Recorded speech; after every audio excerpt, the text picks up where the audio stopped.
है आग का दरिया तू, क्यों बन के बैठा पानी है। चल संग हमारे, ये घड़ी फिर न आनी है।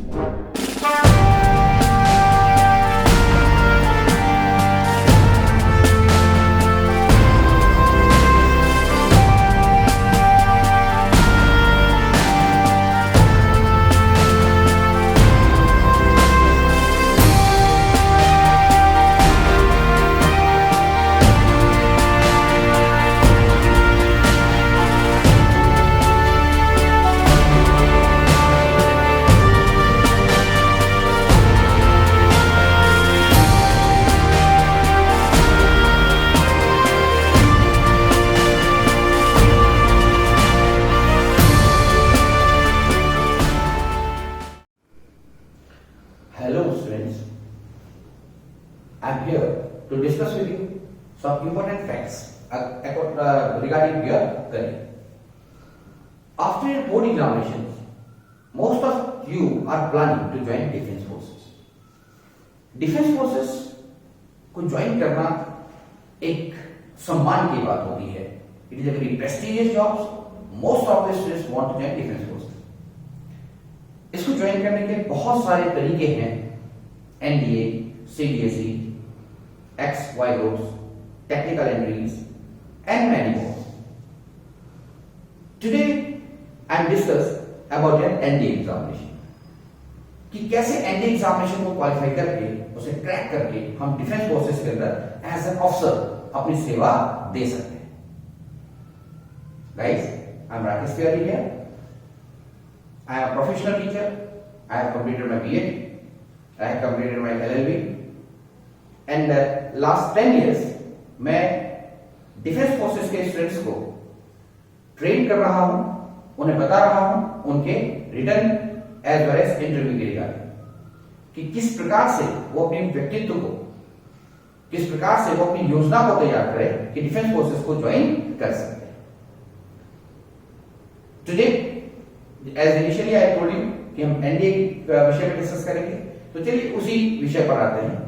एकेडमी की क्लासेस के, ऑनलाइन क्लासेस के माध्यम से समझेंगे इस बात को कि एनडीए के एग्जाम में किस प्रकार से जीएस, जनरल स्टडीज और जनरल अवेयरनेस विषय को योजनाबद्ध तरीके से तैयारी करते हुए अपने एग्जाम के पॉइंट ऑफ व्यू के संदर्भ में उसे कैसे अपने पक्ष में बदला जा सकता है. Guys, in NDA examination, there are 50 questions of general studies and general awareness. And the weightage of every question is 4 marks. Remember this thing? 4 marks weighted of one question. एक question का weightage 4 marks. You have 50 questions. Let's, in examination day, you attempt 35 questions. And out of these 35 questions, you may you know that most of the questions of you are right. That's 30 questions you are right. That means you will score in that case more than 115 marks in that year's examination. 115 marks is a very great and a good contribution of GS for your merit list. तो guys, अब बात आती है कि हम उसकी तैयारी कैसे करें. तो तैयारी कैसे करने से पहले यह बात समझना जरूरी है कि जीएस और जनरल अवेयरनेस एग्जामिनेशन में किन किन विषयों को, किन किन टॉपिक्स को लिया जाता है. इन टॉपिक्स को यदि आपने प्रीवियस ईयर्स के क्वेश्चंस को अगर देखा होगा, क्वेश्चन पेपर को अगर आपने समझा होगा, तो उसमें आपने देखा होगा कि most of the time general studies जो सब्जेक्ट है वह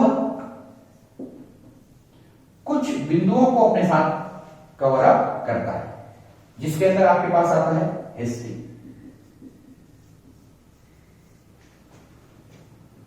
ज्योग्राफी. मैं बहुत एप्लीकेशन फॉर्म में लिख रहा हूं बिकॉज मैं इसके साथ साथ आपको इस सारा का सारा स्लाइड के फॉर्म में दूंगा. आप वहां से इन चीजों को बहुत आराम से नोट कर सकते हैं. Indian polity,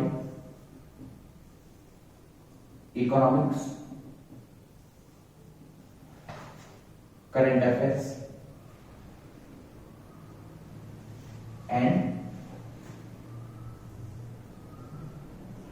general awareness. ये 5 टॉपिक्स होते हैं जो मोस्ट ऑफ द टाइम आपके एग्जामिनेशन में आपके पास आते हैं, जो कि किस विषय के अंदर आते हैं? General studies. जनरल स्टडीज में अगर आप हिस्ट्री को देखते हैं तो फर्दर हिस्ट्री को 2 सेगमेंट्स में हम डिवाइड कर देते हैं। आपके पास world history, Indian history, simultaneously ऐसी ज्योग्राफी को अगर आप देखते हैं तो ज्योग्राफी में आपके पास वर्ल्ड ज्योग्राफी, इंडियन ज्योग्राफी आपके पास होती है। Indian polity, most of the time Indian polity में ये इंडियन कॉन्स्टिट्यूशन, संविधान को अपने साथ लेके चलता है। इकोनॉमिक्स, केवल इंडियन इकोनॉमिक्स, भारतीय अर्थव्यवस्था,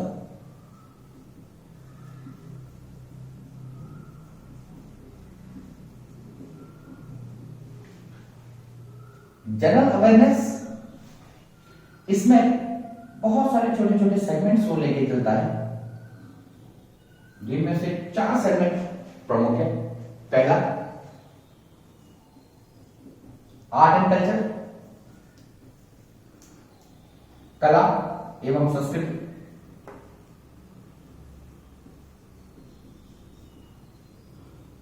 दूसरा पर्सनैलिटीज,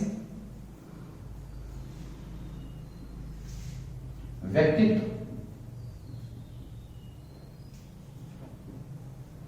तीसरा ऑर्गेनाइजेशंस, संगठन। और चौथा इंपोर्टेंट डेज, महत्वपूर्ण दिवस, महत्वपूर्ण दिवस। मैंने करंट अफेयर टॉपिक को बहुत सारे सेगमेंट्स में डिवाइड नहीं किया गाइस। रीजन भी, करंट अफेयर अपने आप में एक वास्ट विषय होता है।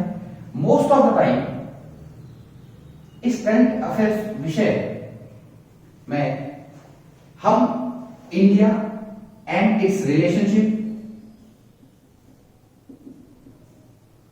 एंड इट्स इंटरनेशनल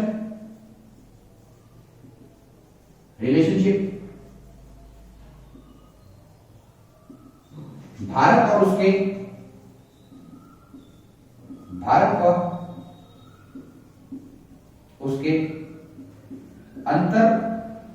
अंतरराष्ट्रीय संबंधों के बारे में बात करते हैं। फॉर एग्जाम्पल, जो इंडियन प्राइम मिनिस्टर हैं वो किस देश की यात्रा पे गए, उस देश के साथ हमने किस तरीके से संबंध स्थापित करे, किन विदेशी राज्यों के राजनैतिक या किन विदेशी राज्यों के जो लीडर्स हैं वो हिंदुस्तान के अंदर आए, उनके साथ हमने किस प्रकार के अपने संबंध बढ़ाए, क्या किसी अन्य देश के साथ मिलकर हमने कौन सी मिलिट्री एक्सरसाइज करी है, किस देश से हमने कोई टेक्नोलॉजी लेके कोई अपना डिफेंस का कोई एक नया शस्त्र बनाया है या कोई नया प्रोग्राम शुरू किया है। तो इस तरीके के तमाम जो विषय हैं वो हमारे पास किसमें आ जाएंगे? India and it's international relationship, current affairs के अंदर इसको हम इंक्लूड करेंगे। दूसरा जो इसके अंदर हमारे पास मुख्य विषय आता है स्पोर्ट्स, खेल से संबंधित। सामान्यतः जो खेल है आपके पास उसमें क्रिकेट से प्रश्न पूछ लिए जाते हैं, फुटबॉल से प्रश्न पूछ लिए जाते हैं, और कुश्ती के प्रश्न पूछे जाते हैं, रेसलिंग के प्रश्न पूछे जाते हैं, लॉन टेनिस के क्वेश्चन पूछे जाते हैं, विंबलडन के क्वेश्चन पूछे जाते हैं। जो एक नेशनल इवेंट या इंटरनेशनल कोई गेम इवेंट हुआ है उसके विजेता का नाम, उपविजेता का नाम, किस देश से वो संबंधित है, ये प्रश्न सामान्य देश में पूछे जाते हैं। महिलाओं के इस समय, क्योंकि हम वुमेन एम्पावरमेंट और पूरी दुनिया वुमेन एम्पावरमेंट की तरफ को चले और हिंदुस्तान तो खास तौर पर फोकस करता है बेटी बचाओ बेटी पढ़ाओ, उन लोगों को प्रमोट करने के लिए भी हम इस मोटो को, इस ध्येय को प्रमोट करने के लिए भी हम खेल में भी इस बात का प्रयास करते हैं कि महिलाओं से पुरस्कार से संबंधित, इसमें जो पुरस्कार हैं ये बहुत सारे सेगमेंट से हो सकते हैं। ये कला के क्षेत्र में पुरस्कार हो सकते हैं, नोबेल प्राइज हो सकते हैं, ऑस्कर प्राइज हो सकते हैं, राष्ट्रीय फिल्म पुरस्कार हो सकते हैं, भारत रत्न हो सकता है, पद्मश्री पद्म भूषण हो सकते हैं, डिफेंस से जो पुरस्कार हैं परमवीर चक्र, शौर्य चक्र, अशोक चक्र हो सकता है। There are but they all awards are included in current affairs. ये करंट का ही विषय होता है, इसमें अवार्ड्स आपके पास आते हैं। दूसरा इसमें एक सेगमेंट और आता है जिसको हम लेके चलते हैं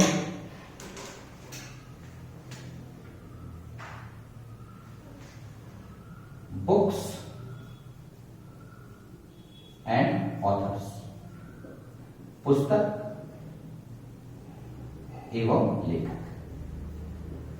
एक प्रश्न यहां से बनता है कि कौन सी पुस्तक किस लेखक के द्वारा लिखी गई, ठीक है, या कौन से डॉक्यूमेंट में नोबेल प्राइज मिला। खासतौर पे साइंस का जो विषय होता है उसमें जब भी नोबेल प्राइज मिलता है जिस भी वैज्ञानिक को, तो अपनी कोई ना कोई थीसिस जो है वो प्रेजेंट करते हैं। सामान्यतः वहां से भी प्रश्न देखा गया है कि वो थीसिस का नाम लिख देंगे और किस वैज्ञानिक के द्वारा ये चीज लिखा गया, उसको हम कहां इंक्लूड करेंगे, बुक्स एंड ऑथर्स।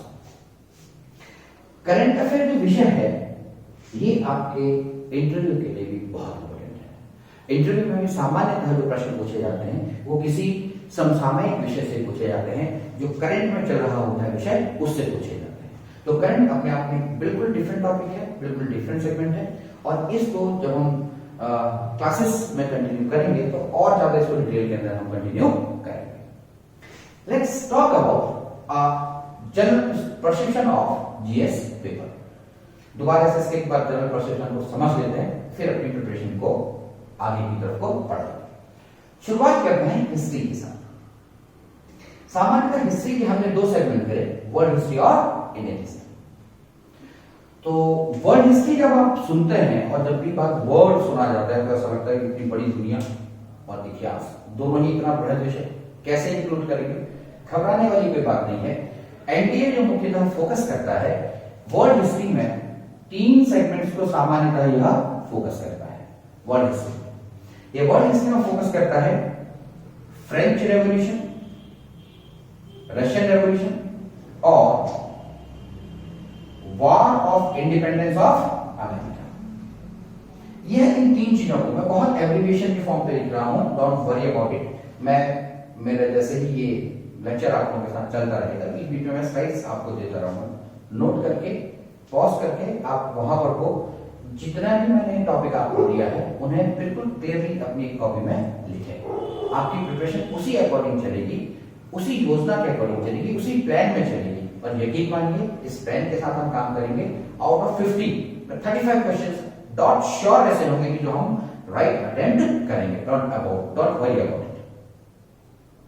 आज जनरल पेपर आने में, एक सामान्य पेपर आने में हमारा इतना स्कोर बहुत शानदार स्कोर होगा, तो आप बिल्कुल घबराइए मत, बड़े आराम से मेरे साथ बने रहिए। आराम से आपके दिमाग में जितने भी डाउट्स हैं जीएस के रिगार्डिंग सब हम क्लियर करेंगे। Okay guys, don't worry. तो फंड आपने यहां पर को देखा, French revolution, Russian revolution, war of independence of America या अमेरिकन वॉर ऑफ इंडिपेंडेंस भी इसको बोला जाता है। ठीक है ना। अब ऐसा लगता है कि वो हमसे वर्ल्ड हिस्ट्री में ये रेवोल्यूशंस क्यों पूछ रहा है, इसके अलावा भी तो और देश है। इन रेवोल्यूशंस का प्रश्न पूछने का सीधा संबंध भारत के इंडिपेंडेंस स्ट्रगल से है। यदि आपने भगत सिंह को देखा है, Bhagat Singh everybody know about the Bhagat Singh and most of the time is a dream role of every youth, और होना भी चाहिए। उन्होंने देश के लिए अपने प्राण न्यौछावर करेगा और आज के हिंदुस्तान देने में उनका बहुत बड़ा योगदान है। भगत सिंह का एक कथन, एक statement almost most of the time सुना जाता है जब उन्होंने असेंबली में बम डाला था 1928-29 में, और वहां उन्होंने स्टेटमेंट दिया था कि अंधी और बहरी सरकार को सुनने के लिए धमाके की जरूरत है। दैट स्टेटमेंट, जिसके बाद बटुकेश्वर दत्त के साथ उनको गिरफ्तार कर लिया गया था। यह स्टेटमेंट जो है ये रशियन रेवोल्यूशन से प्रभावित है। Rousseau was the person of Russian revolution जिन्होंने ये रशिया में जाने के खिलाफ स्टेटमेंट दिया था। वहां से प्रभावित होकर भगत सिंह रूसो से बहुत प्रभावित है। कहीं ना कहीं उनको पॉलिटिकल प्रेरणा देने में भी उनका योगदान आता है। यदि आप अमेरिकन वॉर ऑफ इंडिपेंडेंस को देखते हैं तो अमेरिकन वॉर ऑफ इंडिपेंडेंस में योजनाबद्ध तरीके से वहां के जन समुदाय को इकट्ठा करके एक लक्ष्य दिया गया था औपनिवेशिकवाद को के विरोध में, कॉलोनाइजेशन के अगेंस्ट वहां के लोगों को मास मूवमेंट चलाया गया था, जिससे वहां आजादी मिली। अब्राहम लिंकन, जॉर्ज वॉशिंगटन, इनका नाम वहां पर बड़ा प्रसिद्ध आता है। जॉर्ज डब्ल्यू वॉशिंगटन, उन्होंने लोगों को नेतृत्व किया था, उनको इकट्ठा करके कॉलोनाइजेशन के विरोध में उन्होंने अपना आंदोलन चलाया था। Same as the way Mahatma Gandhi ने यहाँ लोगों को इकट्ठा किया और औपनिवेशिकवाद और अंग्रेजों के खिलाफ हिंदुस्तान की आजादी की डिमांड करी और सफल हुए। कुछ संबंध है, इसलिए प्रश्न पूछे जाते हैं। और ऐसे फ्रेंच रेवोल्यूशन, टीपू सुल्तान, आपने अपने नाम सुना होगा, Tipu Sultan tree of liberty plant करते हैं मैसूर में, प्रभावित होते हैं फ्रेंच रेवोल्यूशन से।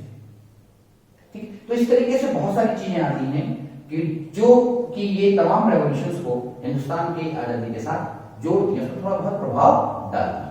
इसलिए प्रश्न यहां से बनते हैं। यूपीएससी हमेशा, बच्चों इस बात को हमेशा ध्यान में रखिएगा कि if you want to join NDA examination, NDA की लीडरशिप को बेहतरीन तरीके से प्रदर्शित करने का एक अवसर है, जब आप एक बेहतरीन लीडर बन सकते हैं और भारत का नेतृत्व कर सकते हैं। तो वहां का जब चयन यूपीएससी करेगी तो वो एक्सपेक्ट करेगी कि व्यक्ति इतना समझदार, इतना योग्य हो कि वह जाने कि हिंदुस्तान का स्वतंत्रता, हिंदुस्तान की जो स्वतंत्रता है ये सस्ती नहीं है। इसके लिए बड़े प्रयास करेंगे और अंतर्राष्ट्रीय स्तर पर प्रयास करेंगे, जिससे वो वर्तमान समय में जब अपनी फोर्सेस को लीड करे तो उसके अंदर एक स्वतः प्रेरणा हो, एक पैशन उसके अंदर हमेशा बना रहे इस देश के प्रति। इसलिए हमेशा यूपीएससी के द्वारा डाला गया प्रश्न अपने आप में बहुत महत्वपूर्ण होता है। तो हमको बहुत स्मार्ट प्रिपरेशन करनी है। ऐसा नहीं कि जीएस में सब कुछ पढ़ लेना, फालतू का नहीं पढ़ना है। हमें वो चीज पढ़नी है जो हमारे अंदर हमेशा एक ज्वाला, एक लीडरशिप की ज्वाला हमेशा जला के रखे, हमें हमेशा प्रोग्रेसिव वे में आगे लेके जाए, जिससे कि हम अपने बड़ी को, अपने जो सोल्जर्स हैं उनको हमेशा क्या कर रहे हैं, उनका मोरल हमेशा हाई रहे, अपलिफ्ट करते रहे। तो हमको वही चीज फोकस करनी है ना। दूसरी बात करते हैं किसकी, इंडियन हिस्ट्री की। इंडियन हिस्ट्री के बहुत डिटेल्ड क्वेश्चन पूछे जाते हैं, इंडियन हिस्ट्री में बहुत डीप में हो जाता है। तो इंडियन हिस्ट्री के वो 3 सेगमेंट करता है गाइस, उनको जरा देखिएगा। Ancient history, medieval history and modern history. तो जो एंशिएंट हिस्ट्री है, मिडिवल हिस्ट्री है और मॉडर्न हिस्ट्री है, तो सबसे पहले इस बात को समझना जरूरी है कि प्राइम फोकस हमारा क्या रहता है, मॉडर्न हिस्ट्री। यूपीएससी का प्राइम फोकस एनडीए में क्या रहता है, मॉडर्न हिस्ट्री, आधुनिक भारत। क्योंकि उसी आधुनिक भारत के आप नए लीडर हैं, आप नए प्रणेता हैं, तो जानना आवश्यक है कि ये भारत हमने कैसे डिजाइन किया, ये भारत हमने कैसे बनाया, और ये हमारी जिम्मेदारी है कि हम इसी आधुनिक भारत को एक गोल्डन इंडिया के तौर पे डेवलप करें। और उसके लिए आवश्यक है कि हमने आधुनिक भारत का निर्माण किया, तो किया कैसे। तो सबसे प्राइम फोकस यूपीएससी करती है किस चीज को, मॉडर्न इंडिया। मॉडर्न इंडिया में आप कुछ चीजें आती हैं, उनको थोड़ा सेपरेटली देख लेते हैं। मॉडर्न इंडिया में आपके पास आता है social and cultural awakening. Hindustan के अंदर बड़ी सारी सामाजिक रूढ़ियां हैं, सती प्रथा एक रूढ़ी है, ठीक है, बाल विवाह रूढ़ी है। हमारा जो एजुकेशन सिस्टम, जो आज का प्रेजेंट एजुकेशन सिस्टम है, वो बिल्कुल डिफरेंट है, और रूढ़िवादी जो एजुकेशन सिस्टम था वो बिल्कुल डिफरेंट था। तो उस तमाम रूढ़ियों को कैसे हटाया गया, कैसे हमारे पुनर्जागरण हुआ, कैसे भारतीयों के अंदर एक नई जोत जली, कैसे हम लोगों ने रूढ़ियों को तोड़ते हुए एक नव भारत को जन्म लिया, वो सब किसके अंदर आता है, सोशल एंड कल्चरल अवेकनिंग। यहां से प्रश्न जरूर पूछे जाते हैं। आपने कुछ नाम सुने होंगे, उनके साथ आप रूबरू होंगे, जैसे राजा राममोहन राय, स्वामी विवेकानंद, दयानंद सरस्वती, ईश्वर चंद्र विद्यासागर, भीमराव अंबेडकर। यह सभी सोशल एंड कल्चरल अवेकनिंग के एक सेपरेट टॉपिक है, जिसके अंदर हम इन सभी के बारे में जानकारी लेंगे। दूसरा प्रश्न यहां पर हमारे पास आता है political and administrative reforms.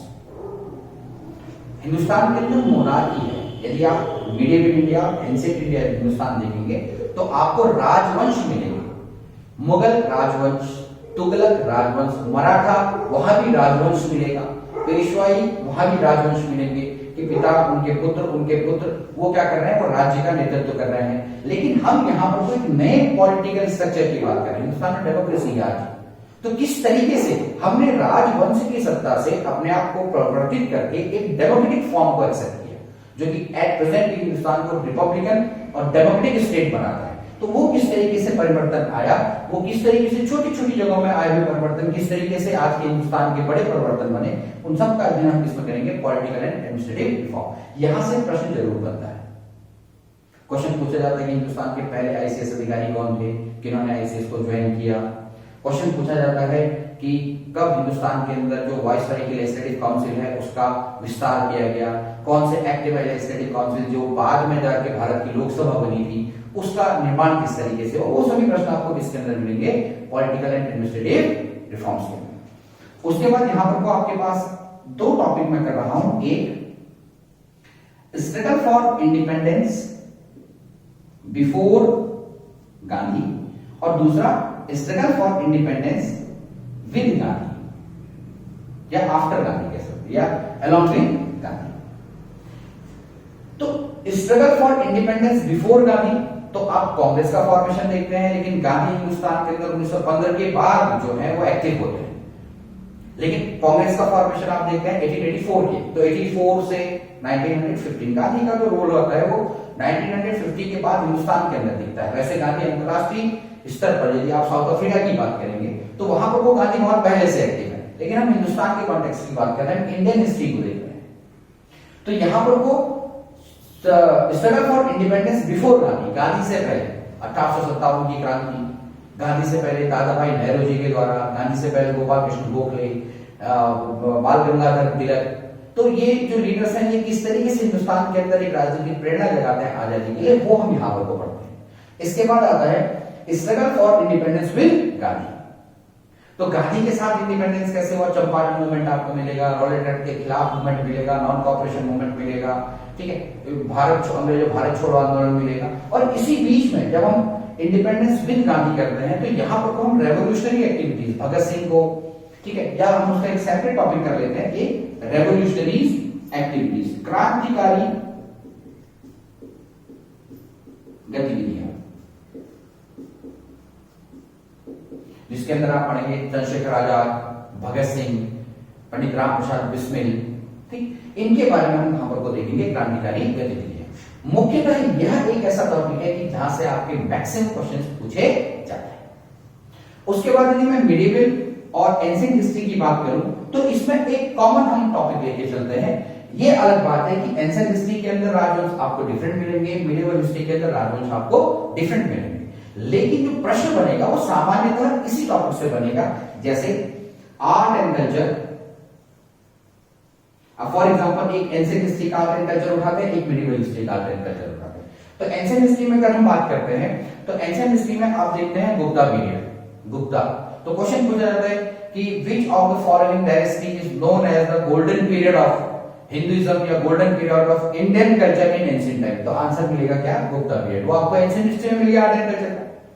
Question पूछ लिया जाएगा कि अजंता की गुफाएं जो है, एलोरा की जो गुफाएं हैं, उसमें जो कार्विंग करी गई है, उसमें जो चित्र बनाए गए हैं वो किस काल के बने हुए, देखो आर्ट एंड कल्चर। और ऐसे ही वो कौन सा आर्ट एंड कल्चर का मतलब एंशिएंट, गुप्ता पीरियड का एंशिएंट। यदि हम मिडिवल की बात करेंगे तो मिडिवल में क्वेश्चन पूछ लेगा कि कुतुब मीनार का निर्माण किसने किया, ठीक है, वो बोलेगा कि झरोखा दर्शन किस राजा के कार्यकाल में चल रहा था, आर्ट एंड कल्चर। नौरोज किसके द्वारा शुरू किया गया, वो मिडिवल हिस्ट्री में मिल जाएगा। लेकिन सामान्यतः जो टॉपिक दोनों का बनेगा वो क्या बनेगा, आर्ट एंड कल्चर।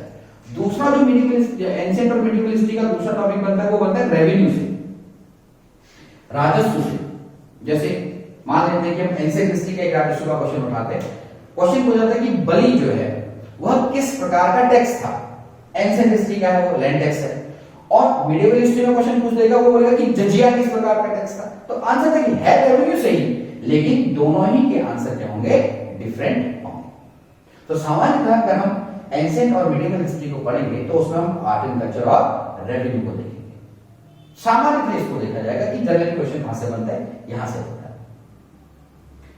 कुछ क्वेश्चन यूपीएससी हमेशा बिल्कुल डिफरेंट डालती है, वो बिल्कुल एकदम डिफरेंट बॉल डालती है। तो उसमें वो हमेशा उस छात्र को देखती है कि जो अपने आप को हमेशा अवेयर रखता है, न्यूज में कुछ चल रहा है, आपने कुछ भी चीज सुना, आपने किस तरीके से वो चीज ग्रैब करी, गेट करी और दिमाग में कंटेन करके कुछ क्वेश्चंस वहां से बन जाएंगे। तो उसको कोई भी डिफाइन नहीं कर सकता, वो आपकी अपनी अवेयरनेस है, आपका अपने एक के लिए पैशन है। दैट मींस आप इस तरीके से समझ सकते हैं कि यूपीएससी ऐसे राजहंसों को भी ढूंढता है कि जो पानी और दूध को अलग अलग करना जानता है। न्यूज सुबह से शाम तक चल रही है, लेकिन राजहंस केवल उसी न्यूज को ध्यान में रखेगा, एक लीडर उसी न्यूज को ध्यान में रखेगा जिससे उसके व्यक्तित्व में और उसके प्रोफेशन में उसको क्या मिलेगी, उसको ऊंचाइयां मिलेगी, उसको विकास मिलेगा। और बाकी चाय की दुकान में टपरी में बैठने वाले तो आप हैं, वो लोग तमाम तरीके की न्यूज़ ध्यान रखें, उससे हमें कोई मतलब नहीं। We want to become the leader, और मैं आपको प्रयास करूंगा कि उस लीडरशिप के रास्ते में चलाऊं जिससे कि आप उस अपने लक्ष्य को प्राप्त कर पाओ। लेट्स अब आगे बढ़ते हैं, किसके लिए? ज्योग्राफी के लिए।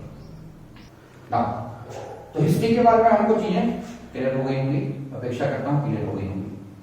नाउ अब हम बात करते हैं इसकी ज्योग्राफी। गाइस ज्योग्राफी को again we have divided into two topics. Geography we have again divided into two topics.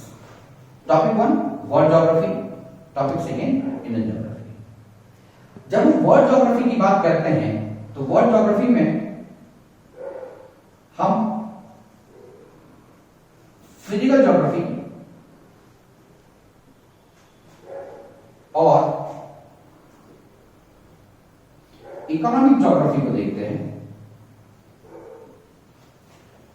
Physical geography को हम फर्दर डिवाइड कर लेते हैं कुछ टॉपिक्स में, जैसे यूनिवर्स। क्वेश्चन पूछा जाता है कि यूनिवर्स की ऐसे बिग बैंग थ्योरी है किसके द्वारा की गई, या क्वेश्चन पूछा जाएगा कि निम्नलिखित में से कौन सी थ्योरी ऐसी है कि जो फॉर्मेशन ऑफ यूनिवर्स को सबसे ज्यादा क्या करती है, जस्टिफाई करती है। तो यूनिवर्स से क्वेश्चन आपको पूछे जा सकते हैं। एनडी के अंदर प्रश्न पूछा जा सकता है जैसे मॉर्निंग स्टार कौन सा प्लैनेट है, इवनिंग स्टार कौन सा प्लैनेट है, या व्हील प्लैनेट कौन सा है, ये यूनिवर्स के रिगार्डिंग प्रश्न है। कभी कभी प्रश्न पूछा जा सकता है आपको कि अर्थ और जो जुपिटर है उसके मार्स और जुपिटर के जो बीच का एक ऑर्बिट है, उस ऑर्बिट में जो डेब्रिस प्लेस्ड है उसको क्या कहते हैं। इस तरीके के सामान्य क्वेश्चन इसके अंदर पूछे जाते हैं आपके पास, यूनिवर्स से रिगार्डिंग क्वेश्चन है, ये किसके फिजिकल ज्योग्राफी। उसके बाद फिजिकल ज्योग्राफी में आपके पास चीज आती है, मैं वर्ड की बात कर रहा हूँ, वर्ड फिजिकल ज्योग्राफी है। इसमें उसके बाद आपके पास चीज इसमें क्वेश्चन आएंगे लिथोस्फीयर, इसको हम स्थल मंडल बोलते हैं, एटमॉस्फेयर, इसको हम वायुमंडल बोलते हैं, हाइड्रोस्फीयर, इसको हम जलमंडल बोलते हैं। ठीक है, तो यहां के प्रश्न आपके सामान्यतः पूछे जाते हैं कि इस तरह से लिथोस्फीयर है, इसमें आपको अर्थ की संरचना पूछी जा सकती है, सियाल, सीमा, निफे, इस तरीके की चीजें आपने सुनी होगी, या आपने क्रस्ट जो है, भूपर्पटी, कोर है, मेंटल है, अर्थ का इनर स्ट्रक्चर है, आउटर स्ट्रक्चर है, या वेरियस डिजाइन इन अर्थ। जैसे कभी कभी आप लोग सुनते हैं कि डेंड्राइट क्या है, ठीक है, सैंड ड्यून बारखान क्या है। इस तरीके के तमाम प्रश्न आपके पास किससे आते हैं, आपके पास लिथोस्फीयर से आते हैं या स्थल मंडल से आते हैं। प्रश्न आपके पास एटमॉस्फेयर का पूछा जाता है। सामान्यतः ये क्वेश्चन बहुत बार देखा है एनडीए में कि जो जेट एयरवेज है या जो प्लेन्स हैं वो कौन सी स्फीयर में फ्लाई करते हैं, लिथोस्फीयर, ठीक है, या ट्रोपोस्फीयर में, मीसोस्फीयर में, स्ट्रेटोस्फीयर में, किस में वो मूव करते हैं। वो वायुमंडल का क्वेश्चन है, किसका है वो, एटमॉस्फेयर का क्वेश्चन। ऐसे ही हाइड्रोस्फीयर की अगर हम बात करते हैं तो हाइड्रोस्फीयर में क्वेश्चन पूछा जा सकता है कि कौन सी करंट, जैसे ब्राजीलियन करंट गर्म करंट है, ठंडी करंट है, कैनरी करंट गर्म करंट है, ठंडी करंट है, ठीक है। इसके अंदर क्वेश्चन पूछा जा सकता है कि बाल्टिक सी जो है वो किसका मार्जिनल सी है, कौन से किस ओशन का मार्जिनल सी है, ठीक है। क्वेश्चन पूछा जा सकता है कि मेडिटेरियन सी और उसके आसपास का एनवायरनमेंट कैसा है, क्लाइमेट कैसा है। इस तरीके के प्रश्न आपके साथ किससे पूछे जा सकते हैं, हाइड्रोस्फीयर से। साथ ही साथ इसमें एक टॉपिक और बनता है क्लाइमेट का, जलवायु। एक प्रश्न इसके अंदर किसका बनता है, जलवायु का। इस जलवायु के प्रश्न में हम कुछ जैसे सवाना टाइप जलवायु है, उसका क्या बेसिक फीचर है, ये क्वेश्चन यहाँ से बना हुआ है, बहुत बार बना है एनडीए के अंदर। एनडीए के अंदर क्वेश्चन पूछा है कि स्टेपीज टाइप का जो ग्रासलैंड मिलता है वो कहां पर को मिलता है, कौन सी लोकेशन पे वो मिलता है, ठीक है। लानोस, पैम्पास ग्रासलैंड है वो कहां पर को मिलता है। ये फिजिकल ज्योग्राफी, और कौन सा हिस्सा है फिजिकल ज्योग्राफी का, क्लाइमेट का। तो फिजिकल ज्योग्राफी में इन टॉपिक्स को अगर अपने माइंड में रखें, प्रिपरेशन में इन टॉपिक्स को ध्यान में दें, तो हमारा फिजिकल ज्योग्राफी के मोस्ट ऑफ द क्वेश्चन इस टॉपिक से कवर अप हो जाते हैं। उसके बाद आता है इकोनॉमिक ज्योग्राफी। इकोनॉमिक ज्योग्राफी को मैं दो हिसाब में डिवाइड करूंगा गाइस, एक ट्रेड में, एक एग्रीकल्चर में।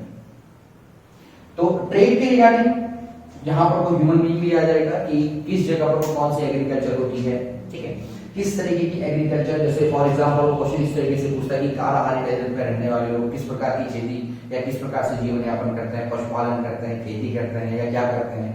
ठीक है।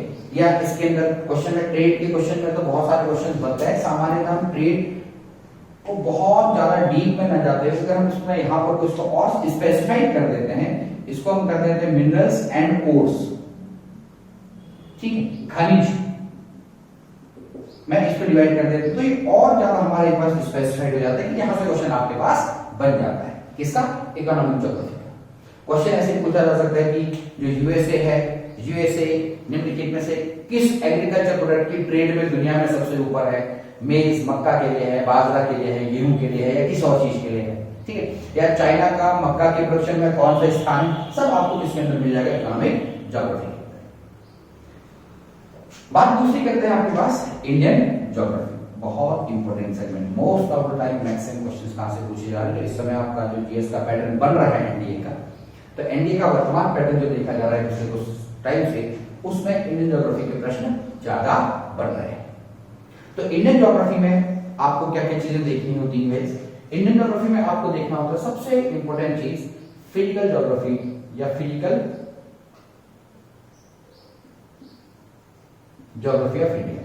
फिजिकल ज्योग्राफी ऑफ इंडिया में आपको पास फर्दर डिवाइड हो जाता है, जैसे इसमें आपको देखना पड़ता है हिमालय के बारे में क्वेश्चन आपके पास एक जरूर पूछा जाता है, इसकी कोई रेंज पूछ लेगा, ठीक है, जैसे पूछ लेगा कि पटकाई बूम जो रेंज है वो हिमालय की कौन से हिमालय में है, ईस्ट हिमालय में है, वेस्ट हिमालय में है, सेंट्रल हिमालय में, कौन से हिमालय में।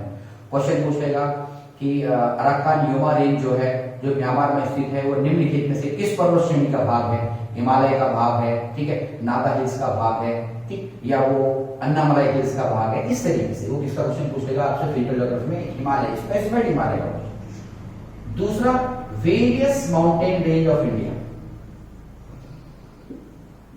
वेरियस माउंटेन रेंजेस, या इसको माउंटेन रेंजेस को हम बिल्कुल सेपरेट टॉपिक में नहीं पढ़ेंगे, इसको हम इंक्लूड कर लेते हैं। जैसे वो फिजिकल ज्योग्राफी में आपसे हिमालय पूछेगा, वो फिजिकल ज्योग्राफी में आपसे प्लेन्स के बारे में क्वेश्चन पूछेगा, जो आपके पास हिंदुस्तान के अंदर प्लेन्स बने हुए हैं, जैसे नॉर्दर्न प्लेन आप देखते हैं, उत्तर भारत का जितना भी हिस्सा है गंगा और यमुना का बना हुआ जो दोआब है, एग्रीकल्चर के लिए सबसे ज्यादा इंपॉर्टेंट है, वो प्लेन का स्ट्रक्चर किस तरीके से है, कैसे उसकी मिट्टी है, ठीक है, एल्यूवियल सॉइल उसके अंदर मिट्टी है, या दोमट मिट्टी मिल रही है, या उसके अंदर ब्लैक काली मिट्टी मिल रही है, रंगूर मिट्टी मिल रही है, या रंगूर मिट्टी मिल रही है, तो किस चीज के लिए बेनिफिशियल, वो सारे आपके पास किसके अंदर आ जाएगा?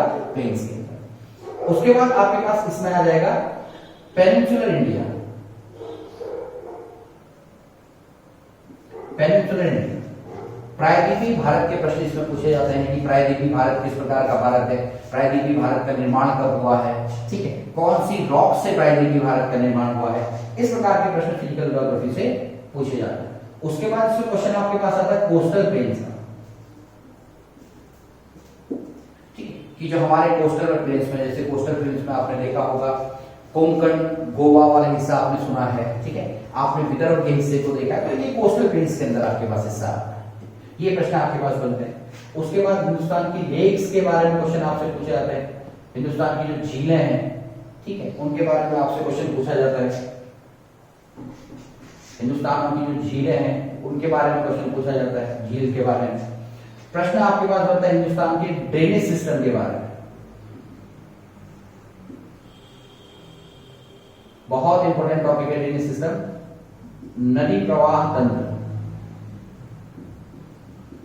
नदी प्रवाह तंत्र भारत का क्वेश्चन कंफर्म यहां से मिलता है, नदी प्रवाह तंत्र से आपको पास प्रश्न मिलते हैं।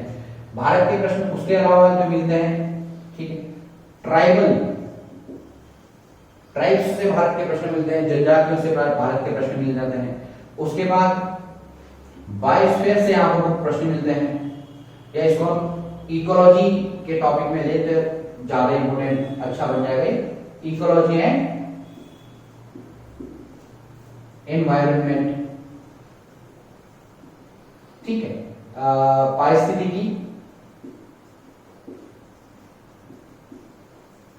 पारिस्थितिकी व पर्यावरण, पारिस्थितिकी व पर्यावरण, यहां से प्रश्न पूछे जाते हैं। जैसे इस समय एक प्रश्न पूछा गया था पारिस्थितिकी का कि पेंच जो रिजर्व है, बायोस्फीयर रिजर्व है, वो निम्नलिखित में से किन किन राज्यों में स्थित है, ठीक है। इस तरीके से प्रश्न इसमें पूछा जा सकता है। क्वेश्चन पूछा जा सकता है कि कौन सा टाइगर प्रोजेक्ट रिजर्व ऐसा है जो सबसे पहले स्थापित किया गया था, ठीक है, किस टाइप का प्रोजेक्ट एरिया में सबसे ज्यादा बाघ हैं, इस तरीके के प्रश्न इसमें पूछे जा सकते हैं। इसी इकोलॉजी के, जैसे इकोलॉजिकल डिस्टर्बेंस ही आपके पास पॉल्यूशन है, ठीक है, मैन मेड एक्टिविटी की वजह से जो इकोलॉजिकल डिस्टर्बेंस है वो क्या है, पॉल्यूशन। तो पॉल्यूशन के क्वेश्चन भी आपको यहीं से मिलते हैं, ठीक है। और ट्राइब, जैसे क्वेश्चन पूछा गया था कि माना जो मुंडा ट्राइब है वो कौन सी भाषा बोलती है, किस भाषा से मुंडा भाषा का जन्म होता है, ये ट्राइब से रिगार्डिंग क्वेश्चन आपको मिलते हैं किसमें, इंडियन ज्योग्राफी में। तो इंडियन ज्योग्राफी के ये विषय आपको देखने बहुत अनिवार्य है। कौन कौन से? फिजिकल ज्योग्राफी में Himalaya plain, peninsular India, coastal plain, झीलें, drainage system, ecology, environment, train, ये विषय क्या होंगे आपके पास इंडियन ज्योग्राफी के बहुत महत्वपूर्ण विषय होंगे। किसके एग्जाम के लिए? एनडीए एग्जाम के पॉइंट ऑफ व्यू से, ठीक। इसके अलावा इंडियन ज्योग्राफी के अंदर और जो चीज इंक्लूड करी जा सकती हैं जिसमें क्वेश्चन बनते हैं सामान्यतः, वह क्वेश्चन बनते हैं एग्रीकल्चर से। अब ध्यान में रखिएगा, मैं ये एग्रीकल्चर को इकोनॉमिक्स में भी इंक्लूड करूंगा, वहां पर कुछ एग्रीकल्चर का इकोनॉमिक ट्रेड होगा। हमारी जीडीपी में एग्रीकल्चर का क्या रोल है वो वाली बात करी जाएगी, तो एग्रीकल्चर वहां पर को भी है। यदि आप ग्रीन रेवोल्यूशन की बात करेंगे तो ग्रीन रेवोल्यूशन इकोनॉमिक्स का पार्ट और फोकस किसको कर रहा है बच्चों? एग्रीकल्चर को।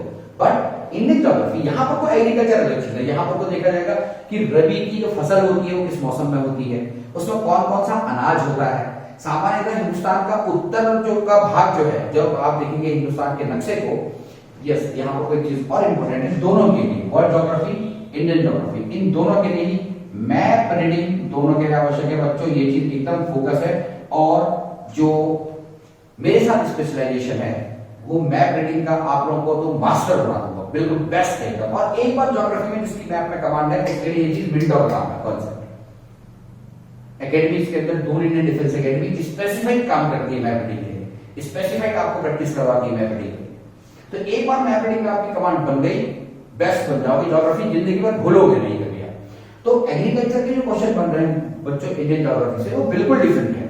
वो किस तरीके के क्वेश्चन है? जैसे क्वेश्चन पूछ लिया जाता है एग्रीकल्चर का क्वेश्चन हम बनाते हैं ज्योग्राफी एरिया। जैसे क्वेश्चन पूछा गया था कि हिंदुस्तान के अंदर वह कौन सा क्षेत्र है जिसे बाउल ऑफ राइस बोला जाता है, ठीक है, चावल के लिए, चावल की उपज के लिए सर्वाधिक प्रसिद्ध भारत का कौन सा क्षेत्र है। अब ऑप्शन क्या दिया उसने? बोला दामोदर बेसिन, महानदी बेसिन, ठीक है, गंगा बेसिन, कावेरी बेसिन। देखो कौन सा प्रश्न बना वो ज्योग्राफी का, इंडियन ज्योग्राफी। आपको मालूम होना चाहिए मैप में कि कौन सा बेसिन दामोदर का है, कौन सा महानदी का है, छत्तीसगढ़ उड़ीसा वाले क्षेत्र में कौन सी जो नदियां हैं वो बेसिन बना रही हैं, ठीक है। तो इसके लिए आपको मैप का पूरा ध्यान होना चाहिए। तो वो कहां पर आपको पढ़ाया जाएगा, कहां पर वो पढ़ाया जाएगा? Indian geography. क्लियर है गाइस? ठीक ना। तो आप जब घर में प्रिपरेशन करेंगे ज्योग्राफी की तो उसमें आपको इन्हीं टॉपिक्स के ऊपर ज्यादा फोकस करना है। क्लियर है ना। अब हम बात करते हैं इसकी इंडियन पॉलिटी।